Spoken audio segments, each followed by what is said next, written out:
Hello students, this is chapter 6 squares and square roots. Today we are going to learn about squares first and then we will move to square roots. Lower class में आप लोग ये chapter already थोड़ा बहुत पढ़ भी चुके होंगे. स्क्वायर्स के बारे में आपको पता ही होगा. स्क्वायर्स का मतलब होता है एक नंबर को उसी नंबर के साथ मल्टीप्लाई कर देना, जिसे हम एक्सपोनेंशियल फॉर्म में किसी भी नंबर के पावर में 2 को लिखा जाता है. अगर किसी भी नंबर के पावर में 2 लिखा गया है तो उसे कहा जाता है कि वो उसका स्क्वायर लिखा जा रहा है. यानी कि 1 के पावर में अगर 2 है तो इसे हम कहेंगे 1 स्क्वायर. इसका मतलब होता है 1 को अपने आप से ही, यानी कि 1 को 2 बार मल्टीप्लाई किया जाए और जो उसका प्रोडक्ट आएगा उस प्रोडक्ट को, उस आंसर को कहा जाएगा it is the square of the given number. Exponential form में 1 को बेस कहा जाता है, 2 को एक्सपोनेंट कहा जाता है या पावर कहा जाता है. तो हम ये भी कह सकते हैं कि 1 as the product is the square of base 1. जैसे यहां पे हम कहेंगे 4 is the square of base 2 या सिर्फ 2. तो 9 हो गया 3 का स्क्वायर, 16 14 का स्क्वायर, 25 5 का स्क्वायर, 36 6 का स्क्वायर, 49 7 का स्क्वायर, 64 8 का स्क्वायर, 81 9 का स्क्वायर और 100 10 का स्क्वायर. यानी कि जो नंबर आपका प्रोडक्ट से दो एक समान नंबर के प्रोडक्ट से अगर आपको मिलता है आंसर, तो उस आंसर को स्क्वायर, उस नंबर का स्क्वायर कहा जाएगा. तो स्क्वायर किसी भी नंबर का फाइंड करना है तो ये बहुत ही इजी मेथड है. बस उसी नंबर को उसी नंबर के साथ मल्टीप्लाई कर दीजिए, आपको आंसर मिल जाएगा. उल्टा कहें तो हम ये भी कह सकते हैं कि 1 का स्क्वायर 1 है, 2 का स्क्वायर 4 है, 3 का स्क्वायर 9, 4 का स्क्वायर 16, 5 का स्क्वायर 25, 6 का स्क्वायर 36, इस तरह से. सो ये स्क्वायर ढूंढना तो बहुत ही इजी काम है. अब आपको क्या करना है, सबसे पहले आपको 1 से 30 तक के स्क्वायर्स अपनी नोटबुक में लिखने हैं. ठीक है, 1 का जैसे मैंने लिखा है 1 का स्क्वायर 1, 2 का स्क्वायर 2 2 4, 3 का स्क्वायर 3 3 9, 4 का स्क्वायर 4 4 16. वैसे आपको इसी तरह से टेबल बनाना है 1 से 30 तक का. यानी कि 11 into 11, 11 square is equal to 11 into 11 is equal to 1 to 1. उस तरह से आपको कंप्लीट 30 तक बनाना है. ठीक है, ये आपका पहला होमवर्क आज का. उसके बाद हम आज इन स्क्वायर्स नंबर की कुछ प्रॉपर्टीज को भी डिस्कस करेंगे, जो आपको एक्सरसाइज 6.1 सॉल्व करने में हेल्प करेगी. अगर हम पैटर्न में ध्यान से देखें तो पहली प्रॉपर्टी की अगर मैं बात करूं तो देखिए 1 4 9 6 और 5 किसी भी नंबर के स्क्वायर के लास्ट डिजिट हैं. जैसे 1 का स्क्वायर 1 है और 9 का भी स्क्वायर 1 से खत्म होता है. तो मैं ऐसा कह सकता हूं कि कोई किसी भी नंबर का अगर लास्ट डिजिट 1 या 9 है तो उसका स्क्वायर 1 से खत्म होगा. यानी कि उसके स्क्वायर का यूनिट डिजिट भी 1 होगा. यूनिट डिजिट मतलब जो लास्ट वाली डिजिट होती है. वैसे ही अगर 2 और 8 किसी नंबर के लास्ट में है तो उसका स्क्वायर 4 से एंड होगा. यानी कि उसकी यूनिट डिजिट 4 होगी. अगर 3 और 7 है तो उसका स्क्वायर 9 से एंड होगा. अगर 4 या 6 है तो उसका यूनिट डिजिट, उसके स्क्वायर का यूनिट डिजिट 6 होगा. और अगर 5 है तो उसका यूनिट डिजिट कंपल्सरीली 5 से ही एंड होगा. अगर एक 0 लगा है, देखो यहाँ पे 10 है, 10 का स्क्वायर आपको 2 0 दे रहे हैं. यानी कि अगर एक 0 है तो उसका जो स्क्वायर होगा उसके यूनिट डिजिट में मल्टीप्लाई बाय 2 2 0 लग जाएंगे. अगर 2 0 होंगे लास्ट में और उसका स्क्वायर निकालना है तो 4 0 उसके स्क्वायर में मिलते हैं.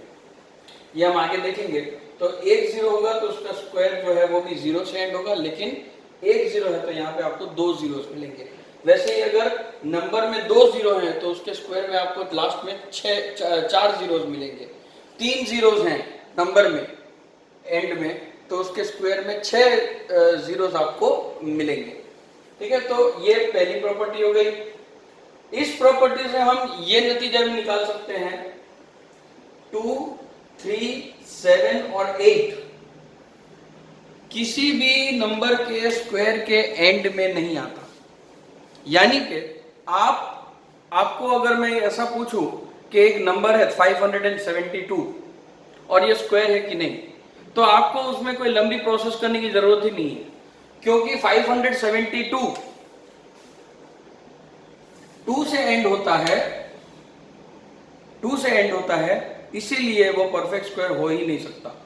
तो कोई भी नंबर, ऐसे कोई भी नंबर जो 2, 3, 7 और 8 से एंड होते हो वो परफेक्ट स्क्वायर नहीं हो सकते। ठीक है, आपके एक्सरसाइज 6.1 में एक ऐसा क्वेश्चन भी है, जब वो आएगा तब मैं आपको बताता हूं। ठीक है,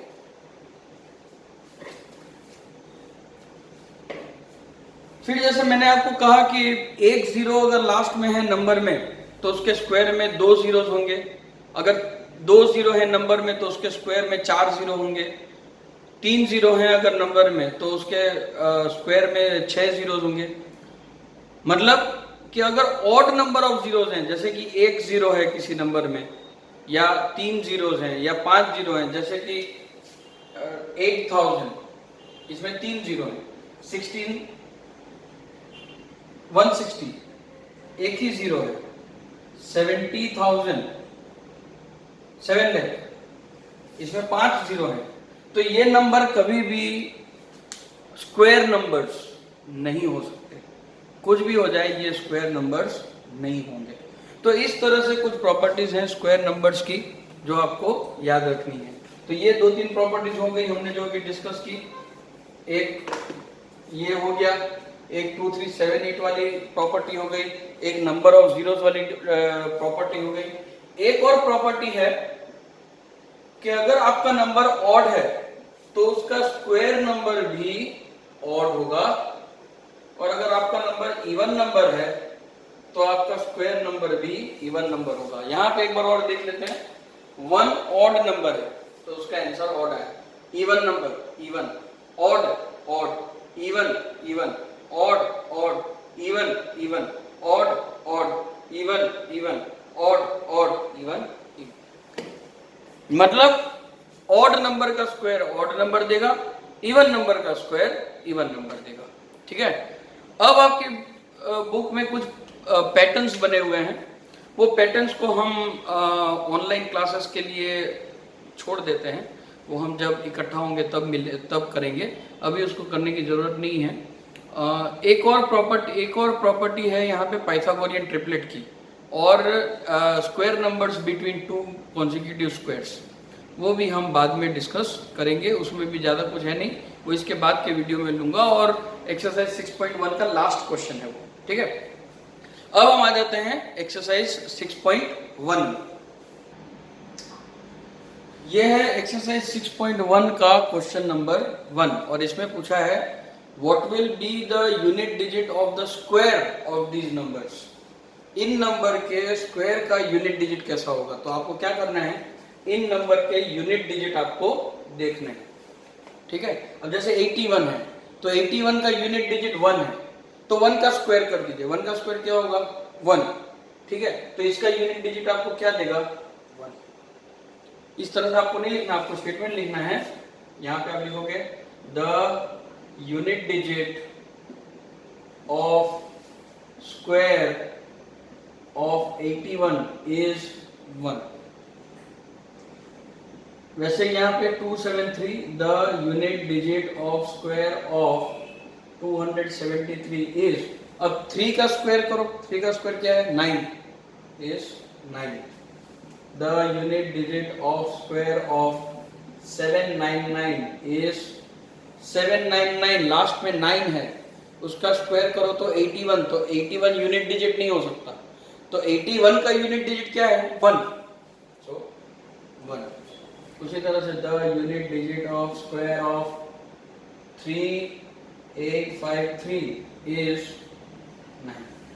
रेस्ट आप लोगों को 4 मैंने किए हैं, बाकी के आप कर लीजिए। ठीक है, तो बहुत ही सिंपल क्वेश्चन था पहला क्वेश्चन। अब जाते हैं दूसरे क्वेश्चन की तरफ। Student, this is the second question of your exercise 6.1। इसमें ये पूछा गया है कि the following numbers are not perfect squares, state the reason. मतलब क्वेश्चन में पहले ही बता दिया है कि ये नंबर्स परफेक्ट स्क्वायर नहीं है, बस हमें रीजन देना है। तो अभी जो हमने प्रॉपर्टीज लिखी उन प्रॉपर्टीज को हम याद कर लेंगे। ठीक है, लास्ट में 7 है। अब याद कीजिए, मैंने आप लोगों को लिखवाया था 2, 3, 7, 8। इन नंबर से एंड होने वाले नंबर्स या जिनकी यूनिट डिजिट 2, 3, 7, 8 हो, वो परफेक्ट स्क्वायर नहीं हो सकते। ठीक है, तो यहाँ पे 7 है इसलिए परफेक्ट स्क्वायर नहीं है। As the unit digit is 7, so it cannot be a perfect square. वैसा आपको लिख लेना है। यहाँ पे वैसे as the unit digit is 3, so it cannot be a perfect square. As the unit digit is 8, so ठीक है, it cannot be a perfect square. As the unit digit is 2, so it cannot be a perfect square. अब आप बोलोगे sir सब में ऐसा लिखना है? नहीं, 1, 4, 5, 9, 6 अगर ये नंबर हो तो आप ये नहीं लिख सकते, तो वो तो परफेक्ट स्क्वायर होंगे, इसलिए आपको चेक करना है। ठीक है, अब देखो यहाँ पे रीजन बदल जाएगा। यहाँ पे तो 0 है, पर यहाँ पे देखो 3 जीरोस है। ठीक है, as the number ends with odd number of zeros, so it cannot be a perfect square. Perfect square होने के लिए जो नंबर ऑफ जीरो लास्ट में होने चाहिए वो इवन नंबर में होने चाहिए, कंपल्सरी। ठीक है, यहाँ पे भी क्योंकि ये इट एंड्स विथ 2, आपको पूरा स्टेटमेंट लिखना है इस तरह से। ठीक है, यहाँ पे ये ध्यान रहे। फिर यहाँ पे ऑड नंबर ऑफ जीरोस वाला कॉन्सेप्ट आ जाएगा, ऑड नंबर ऑफ जीरोस। और आपको सिर्फ इतना नहीं लिखना है, आपको पूरा स्टेटमेंट लिखना है इस तरह से, as the number ends with odd number of zeros, so यहाँ पे भी देखिए एक ही जीरो है लास्ट में, so ये वाला रीजन सेम यहाँ पे कॉपी हो जाएगा। तो इस तरह से आपका 6.2 का क्वेश्चन नंबर 2 भी एंड होता है। ये दो तीन चीजें आप लोगों को ध्यान रखनी है, 2, 3, 7, 8 वाला, ऑड नंबर ऑफ जीरोस वाला, और ये बहुत ही इंपॉर्टेंट है आपके एग्जामिनेशन के लिए भी। चलते हैं क्वेश्चन नंबर 3 की तरफ। नेक्स्ट क्वेश्चन है आपका कि which of the following numbers have square as odd numbers. इनमें से किन नंबर का स्क्वायर ऑड नंबर देगा। पहला बिट है 431, सेकंड है 2826, नेक्स्ट 7779 और लास्ट में है 82004। तो यहाँ पे देखो ये ऑड नंबर है, तो हमने प्रॉपर्टी में देखा था कि ऑड नंबर का स्क्वायर आपको ऑड नंबर ही देगा, इवन नंबर का स्क्वायर आपको इवन नंबर ही देगा। सो इनमें से जो ऑड है वो ऑड देंगे, तो इवन है वो इवन देंगे। सो यहाँ पे आप क्लियरली लिखेंगे as the given number is odd, so its square is also odd. फिर ये इवन हो जाएगा, ये ऑड है और ये फिर इवन हो जाएगा। आपको इस तरह से लिख के नहीं छोड़ देना, आपको पूरा स्टेटमेंट लिखना है। ठीक है, जब आप एफएनबी में लिखे तो आप पूरा स्टेटमेंट लिखिए, और आपका होमवर्क इन सबको एफएनबी में लिखना, यही आपका होमवर्क रहेगा। ठीक है, मैसेज के साथ मैं ये लिख के भी दूंगा आप लोगों को कि आप लोगों को ये सारी exercise questions with black pen, answers with blue pen, और कोई पेन का यूज नहीं करना है आपको, और कोई भी कलर का यूज नहीं करना है, मेकअप मत लगा देना कॉपी में। आप लोगों को सिंपल सा ब्लैक पेन से क्वेश्चंस, ब्लू पेन से आंसर्स लिखने हैं, और यही आपका होमवर्क होगा। ठीक है, हम क्वेश्चन नंबर 4 to 7 अभी स्किप कर रहे हैं क्योंकि उसमें कुछ पैटर्न्स हैं। आ जाते हैं क्वेश्चन नंबर 7 की तरफ। क्वेश्चन नंबर 7 है without adding find the sum of 1 + 3 + 5 + 7 + 9। देखो स्क्वायर्स नंबर जो होते हैं उनको हम ऑड नंबर के कंसेक्यूटिव ऑड नंबर के एडिशंस में भी लिख सकते हैं। जैसे 1 का स्क्वायर 1 हुआ, 2 का स्क्वायर 4, 3 का स्क्वायर 9 है, तो हम इसको ऐसा भी लिख सकते हैं 1 + 3, ठीक है, क्योंकि 1 के बाद का जो ऑड नंबर आता है वो क्या होता है 3, तो 1 और 3 को ऐड करो तो आपको 4 मिलेगा जो कि परफेक्ट स्क्वायर। अब 4 के बाद का परफेक्ट स्क्वायर क्या है 9, 3 के बाद का परफेक्ट स्क्वायर क्या है 5, तो देखो 1 + 3 + 5, 5 + 3 8, 8 + 1 9। सो परफेक्ट स्क्वायर को हम ऑड नंबर के एडिशन से भी लिख सकते हैं। या अगर मैं इसको उल्टा कहूं आपको कि अगर 3 कंसेक्यूटिव ऑड नंबर का एडिशन करना हो आपको, तो 3 है तो 3 का स्क्वायर कर दीजिए 9, पहले 2 है 1 3 और 1 फर्स्ट 2, तो 2 का स्क्वायर कर दीजिए 1, ठीक है। उसी हिसाब से यहां पे कंसेक्यूटिव ऑड नंबर्स कितने 1 2 3 4 और 5, तो इसका तो टोटल क्या होना चाहिए 5 का square that is equal to 25, ठीक है। अब इसको वेरीफाई कर लेते हैं। 9 + 7 16, 16 + 5 21, 21 + 3 24, 24 + 1 24, ठीक है। उसी तरह से इसको ऐड नहीं करना, हम क्या करेंगे नंबर ऑफ ऑड नंबर्स गिन लेते हैं 1 2 3 4 5 6 7 8 9 10, 10 ऑड नंबर्स हैं, मतलब यहाँ पे 10 का स्क्वायर 100 आंसर आना चाहिए। यहाँ पे कितने ऑड नंबर हुए 1 2 3 4 5 6 7 8 9 10 11 12, तो 12 ऑड नंबर हुए, तो इसका टोटल क्या होना चाहिए 12 का square that is equal to 144। बाद में आप कैलकुलेटर लेके इसका टोटल देख लीजिए, चेक कर लीजिए आंसर आ रहा है कि नहीं, वो आएगा, ठीक है। तो ये एक तरीका होता है परफेक्ट ऑड नंबर से स्क्वायर्स फाइंड करना। अब क्वेश्चन नंबर 8 में इसका उल्टा है। आपको अगर मैं 100 को बोलूं 100 आपको लिखना है ऑड नंबर के सम में, तो 100 किसका स्क्वायर है 10 का, तो फर्स्ट 10 ऑड नंबर्स का सम, समझ में आ रहा है। जैसे आपका क्वेश्चन नंबर 8 जो है उसमें ऐसा बोला है कि आपको write 49 as sum of odd numbers.